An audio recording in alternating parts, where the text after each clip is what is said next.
Hello दोस्तों, हमारे channel कहानी के भंडार में आपका स्वागत है। तो दोस्तों, आज के इस वीडियो में मैं आपको एक मजेदार कहानी सुनाने जा रहा हूँ। इस कहानी का नाम है इसका कर्ज कौन देगा।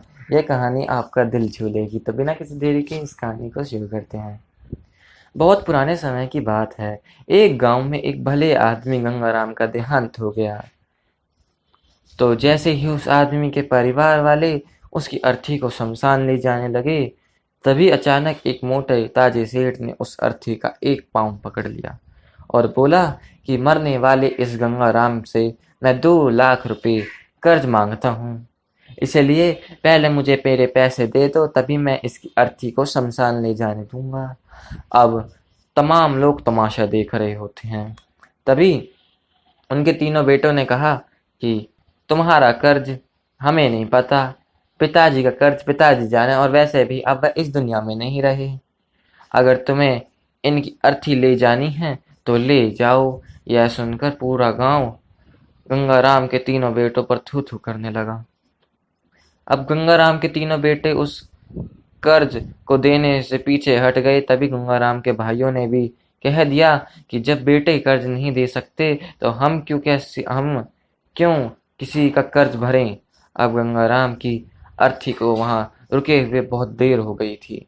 तभी यह बात गंगाराम की एकलौती बेटी को पता चली।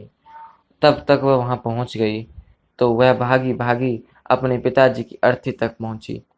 तभी उसने देखा कि उसके पिता की अर्थी का एक पांव किसी बड़े सेठ ने पकड़ रखा है। यह देखते ही उसने आंखों में आंसू लिए अपना सारा जेवर और जितने भी पैसे उसके पास थे उसे दे दिए, और फिर उसने सेठ के आगे हाथ जोड़ते हुए यह कहने लगी कि सेठ, अगर यह सब जेवर बेचकर भी आपका कर्जा पूरा नहीं हो पाए तो मैं खुद आपका सारा कर्जा चुकाऊंगी, मगर इस समय मेरे पिता की अंतिम यात्रा को मत रोको। तब उस सेठ ने गंगाराम की अर्थी का पांव किसी और को पकड़ाकर उसकी बेटी के पास आकर बोला कि मुझे माफ कर दो बेटी, दरअसल बात यह है कि मुझे गंगाराम से 2 लाख लेने नहीं, बल्कि गंगाराम से 3 लाख पहले तीन वो लेने नहीं बल्कि लेने नहीं है। गंगाराम से 3 साल पहले मेरी कुछ मजबूरी पड़ने पर अपनी एक जमीन बेचकर मुझे यह 2 लाख रुपए दिए थे।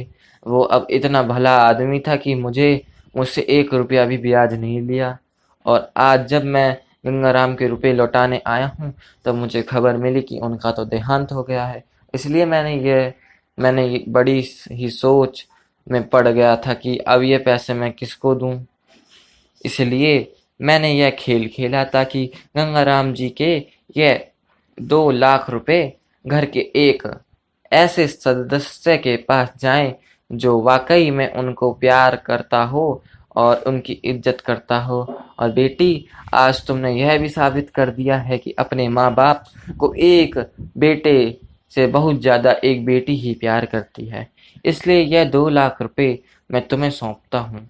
काश तुम जैसी बेटी हर घर में हो जो अपने पिता की इतनी इज्जत करती है।